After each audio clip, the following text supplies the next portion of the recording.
cruzamento de ideias não demandou um segundo. Comentei então que você vinha do Afeganistão e o deixei pasmo.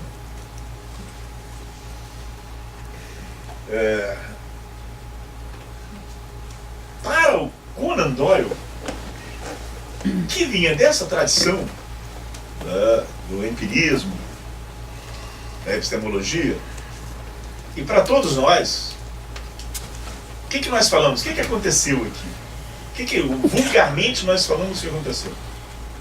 Sherlock Holmes deduziu que o Watson era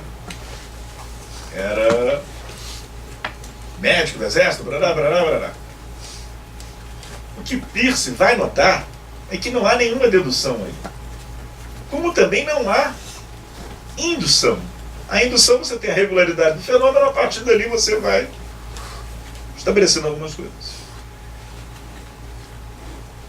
Peirce vai tratar isso, e isso é muito importante. Vocês têm ouvido com frequência, quer dizer, quem aqui está trabalhando, militando no foro criminal, os jovens estudantes vão encontrar isso posteriormente, vão pesquisar, tem visto com frequência uma referência à inferência, né, uma menção à inferência da melhor explicação, ao explanacionismo.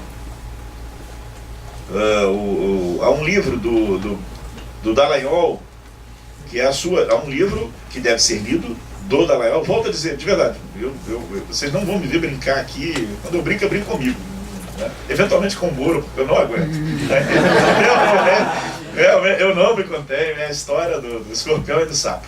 É mais forte do que... mas fora isso, já pedindo desculpas pela brincadeira, realmente não sou de brincar, mas o livro do Dallagnol, ele é importante. Não à toa ele leva um título, né, A Lógica das Provas, que já nos aponta para alguns caminhos. Quer dizer, o universo da prova é um universo riquíssimo, que ele vai... O direito probatório envolve questões do direito, envolve questões da filosofia, envolve questões do conhecimento, envolve questões da lógica. Tudo bem, eu não quero ler a Lógica das Provas do Dallagnol. Vai ler a Lógica das Provas da Susan Haack, que é infinitamente mais complexo. Mas vai se deparar com algumas questões que são de lógica, que são efetivamente lógica. Tá? E essa linha que o Dallagnol segue, essa linha que outros autores seguem, essa linha que, em alguma medida, autores norte-americanos seguem a partir da experiência de que a dimensão probatória é uma dimensão de relato e de narração, ela se apoia numa outra forma de raciocínio que nós denominamos abdução, e que Peirce vai perceber. Eu falei de um filme, falei do Sherlock Holmes. Há um livro interessantíssimo, prometo amanhã passar o nome para vocês, que é organizado pelo Humberto Eco, em que ele vai vários autores, entre eles o Carlos Ginzburg, eles vão trabalhar o Peirce, que foi um cara, um investigador, um pensador, o cara que virou e falou: não é indução, não é dedução, isso é outra coisa. Tem um salto entre a premissa e a conclusão. Há um salto entre a premissa e a conclusão. E você, é como se construísse a ponte depois de passar por ela. Então o que tem? O que é a construção da ponte depois de passar por ela? Só para ficar com uma noção importante da epistemologia. É âmbito de justificação, não é âmbito de descoberta. Então a construção, essa parte aqui, essa parte que está aqui na tela, âmbito de justificação. Essa parte que está aqui, âmbito de descoberta. São coisas diferentes. A descoberta tem a ponte. A gente faz isso o tempo todo.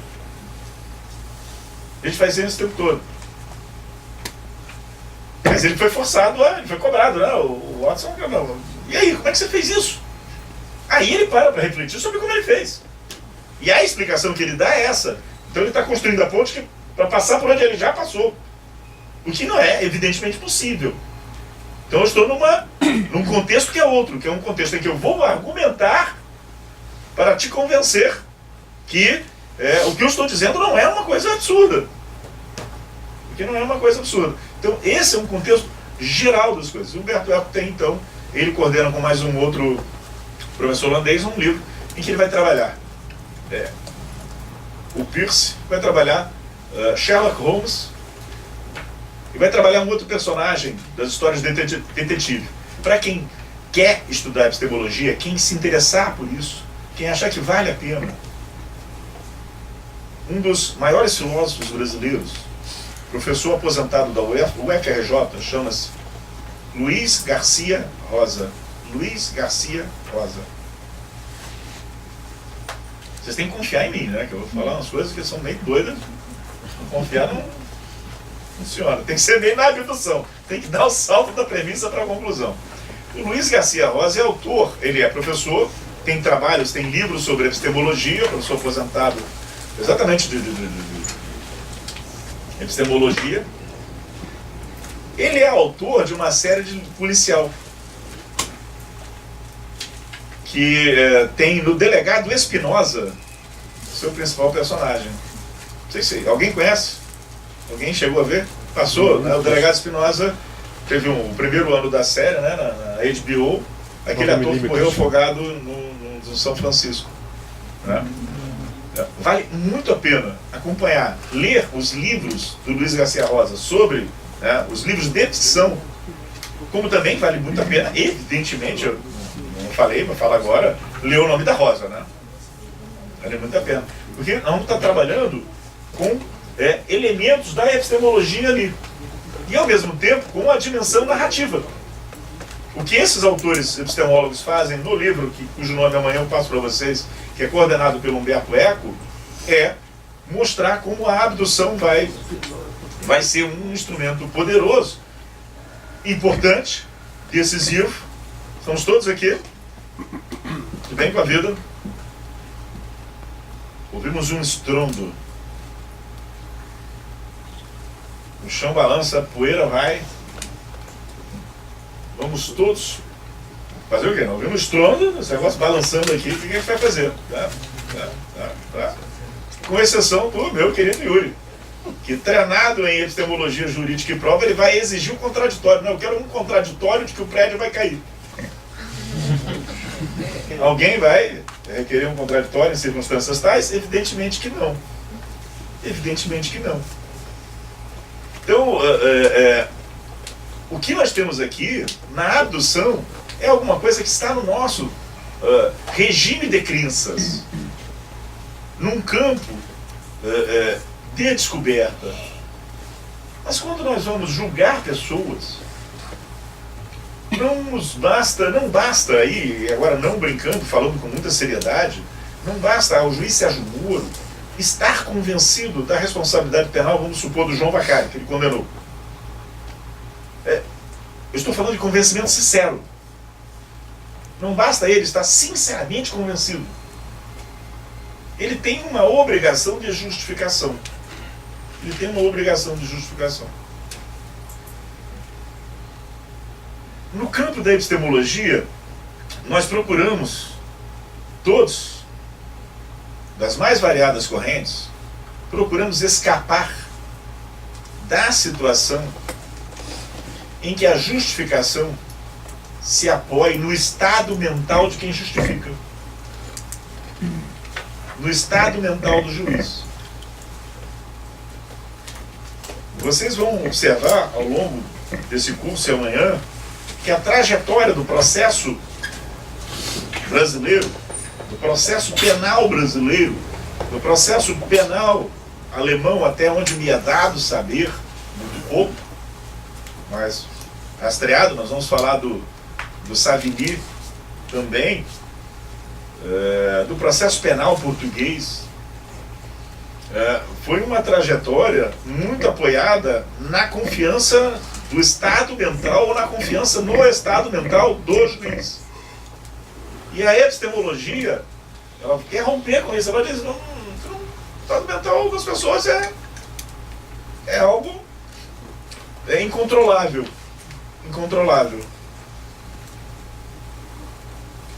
Vou fazer um parênteses. American Science penúltimo número. Estão trabalhando com um mapeamento de estados mentais e de pensamentos na neurociência. Mas isso é uma coisa para o futuro, é uma coisa que a gente não sabe se vai ser ou não vai ser. E, ao mesmo tempo que tem esse movimento, tem um movimento do direito a que o meu estado mental não seja compartilhado. Em toda uma discussão ético-jurídica que eu mencionei o autor aqui. Então não dá para se estruturar um sistema de responsabilização de pessoas a partir da notícia de um crime baseado no estado mental de alguém, considerando esse estado mental, estou considerando o normal, sabe? Uma postura não mal intencionada, considerando o estado mental uma postura sincera. E eu vou dar um exemplo. Falávamos disso, queria pedir desculpas, mas a jovem falou comigo no intervalo sobre conversão do dever de vigilância. Você, né? Falávamos disso. Olha a outra forma daquilo que você me falou, daquilo que você colocou. Há todo um discurso racional produzido no âmbito do nazismo para assegurar o extermínio dos judeus. Porque o contexto de justificação pode produzir discursos lógicos. Discursos que se fecham, mas que são inaceitáveis. São inaceitáveis. Nesse caso, a racionalidade ela não flerta com o caráter humanístico, né? Isso. O caráter esse que era expurgado. A racionalidade ali me perdoe de seu nome, desculpe. Ana Carolina. Ana Carolina, esses estudos desse período são muito importantes para tudo que nós estamos vendo aqui, processo penal do nazismo, direito penal do nazismo, a forma política do nazismo. Hoje, mais do que nunca, eles se mostram urgentes, mas não conseguiríamos compreender isso sem entender os 150 anos antecedentes daquele universo que está ali. Só para fixar. Mas no ponto que eu estou colocando, você vai para um povo extraordinariamente culto, para a filosofia mais avançada. Que a teoria se faz, né? Porque ele remonta ali ao século XVII. Exatamente. A gente vai encontrar ali, né, as coisas. Né? Então você vai para a filosofia mais avançada, para o racionalismo mais estruturado, mais sofisticado, e você tem uma construção de um genocídio. De um genocídio que domina um regime coletivo de crenças. É como se fosse, não. Vou contar até 3 e sair dessa hipnose. Porque vendo os filmes dá a impressão que é ficção. Aquelas milhares de pessoas marchando. Vendo os filmes dá a impressão. Então, o sistema de crença, eles são muito complicados. E a história do nosso direito, mesmo pós-88 no Brasil, no campo do processo penal, sempre focou na justificação. Claro, tivemos um grande avanço que devemos à professora Ada Pellegrini Grinover, que é a constitucionalização do dever de motivação das decisões. Inciso 9 do artigo 93 da Constituição. Isso é fundamental, não há a menor dúvida. Isso é a nossa arma de defesa contra os abusos, contra os caprichos e tal. Mas o processo civil, especialmente o processo penal, se concentraram intensamente no âmbito da justificação, no contexto de justificação. É uma longa história que vai capturar aquele tempo da filosofia clássica, o considerado primeiro processualista penal brasileiro, foi diretor desta casa, chama-se João Mendes Júnior. Se vocês forem à obra de João Mendes Júnior, ele estará citando Aristóteles. Vocês observarão que ele vai estar citando Aristóteles, estará citando São Tomás de Aquino. E isso vai fazer sentido, que corresponde, por exemplo, ele vai citar no campo da ação penal Savigny. Savigny foi ministro do interior da Prússia no início do século XIX e foi o responsável por elaborar um projeto de código de processo penal para a Prússia.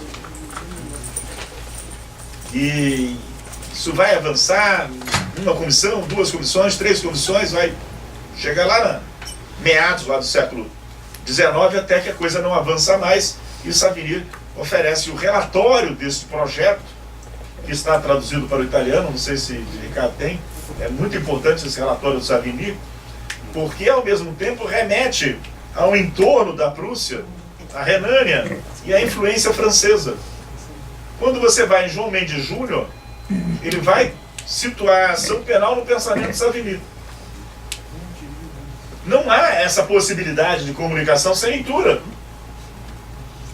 Então entende-se que aquele, né, o que deveria ter sido a parada, por que a gente está falando de verdade real, para você pegar isso na tua investigação. A gente está falando de verdade real porque esse corte do racionalismo e do empirismo não é dado nessa forma de reflexão. É como se tivesse seguido de 1300 até 1906.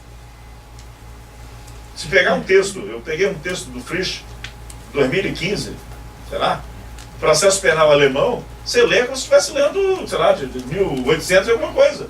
É impressionante. Falava isso ontem com o professor Juarez Tavares. Ele estava comentando, mas como eles são frágeis epistemologicamente.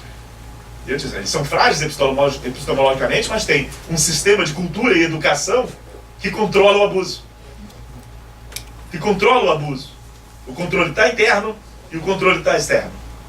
Te respondendo aquilo, mas olha a trajetória que a gente tem que caminhar para ter isso fora das amarras da pressão normativa, da opinião jurídica, das decisões dos tribunais e das fontes do direito. Então esse salto é um salto perigoso. Nós ficamos nisso. Ficamos na discussão do livre convencimento. Mas, como eu disse, uma outra forma ocidental do processo penal, ela caminhou pela epistemologia, pelo empirismo, pela preocupação com o fato. Então o que a gente tem que estudar, o que a gente necessita estudar nesse momento, é essa categoria, o fato. A prova do fato. É interessantíssimo como os nossos livros de direito processual penal sobre prova são inúteis para a prática. Eles são teóricos. Porque o fato não penetra, o fato não é sequer controvertido, como categoria. Como categoria. É como se o fato fosse menor. Num trabalho que é exatamente o trabalho dos estudos que eu desenvolvi em Coimbra, no campo da ciência política e história das ideias,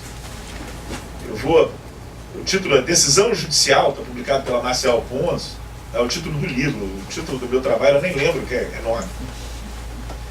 No trabalho eu vou dizer exatamente isso. Por que o contexto de justificação? Ele se coloca como central, porque a figura que vai justificar, ela vai ocupar uma posição política de emissor da verdade, que é o juiz. Ele tem uma autoridade moral superior. Não há nada, Ricardo, nada. Por que o juiz como aparelho cognoscente, ele é superior a qualquer outra pessoa do mundo? Não tem nenhuma razão de ser. Não tem nada, não há... Isso só pode se construir ideologicamente. Essa ideia é um produto ideológico, no sentido mais estrito do termo. Lá, como a tradição anglo-americana, a tradição inglesa, ela vinha de um júri que era acusador. Um júri que, de acusador, se transforma em um júri de julgamento. Uma preocupação de que eles não se iludissem e errassem. A obra de 1824, a primeira obra sobre estándares de prova nos Estados Unidos, na Inglaterra e Estados Unidos, é de 1824. A obra lá de 1700 e tanto já é um indicativo de tudo. Em 1824, eu fiz um levantamento. O que o direito português e o direito brasileiro publicaram em termos de prova até o final, até 1880 e alguma coisa. Eram Pereira de Souza, né? Protocolos, né? Manuais de como levar a prova a juízo. Mas e a justificativa? Era exatamente a questão ontológica. Trabalhando com uma ideia da verdade, com uma adequação que estava enterrada há 500 anos no século XIX. Aquilo só se torna, essa verdade real só é possível neste contexto, dada a compreensão de que o juiz é um ser epistemologicamente superior. Porque ele é um ser moralmente superior. Porque ele é um ser politicamente superior. E eles lá não tinham isso, eram jurados. Qualquer um podia ser jurado. Então eles tinham que ter o controle. E o controle se dá através da investigação dos fatos. O que vai dizer esse professor de Alicante sobre isso? Provar um fato consiste em mostrar que, à luz das informações que possuímos, está justificado aceitar que este fato ocorreu. É, portanto, um tipo de raciocínio em que podemos distinguir vários elementos.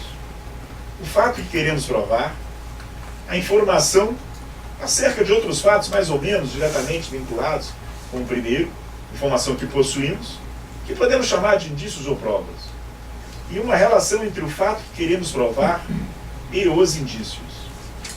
Podemos chamar este raciocínio de inferência probatória. Então, aquele movimento, aquilo lá do Sherlock, aquilo foi uma inferência. Existem vários tipos de inferências. Os dois policiais na esquina de Ipanema. Os dois meninos, conforme eu mencionei. Um policial prende o menino negro, autua como traficante. O outro prende o menino claro, autua como usuário de drogas. Nos dois casos temos inferências probatórias. Nos dois casos temos inferências probatórias. O que nós temos que saber é quando estas inferências probatórias estão apoiadas em garantias idôneas ou não. Por isso não existe uma objetividade probatória. Eu vou estar sempre, mais adiante, não sei se aqui eu coloco uma passagem dele, mais adiante ele vai trabalhar a questão dos conceitos na construção dos fatos. Conceitos jurídicos, extrajurídicos, mas conceitos, algo além de um dado. Na mesma linha dele, e repetindo uma frase do Gonzalez Larrier, não existem fatos brutos. Não existem fatos brutos. Então, a nossa existência, a nossa relação com os fatos estabelece uma forma de mediação. Uma forma de mediação. Isso não faz sentido, a questão da realidade. Se perguntar se está aqui ou não está aqui, a gente é diferente.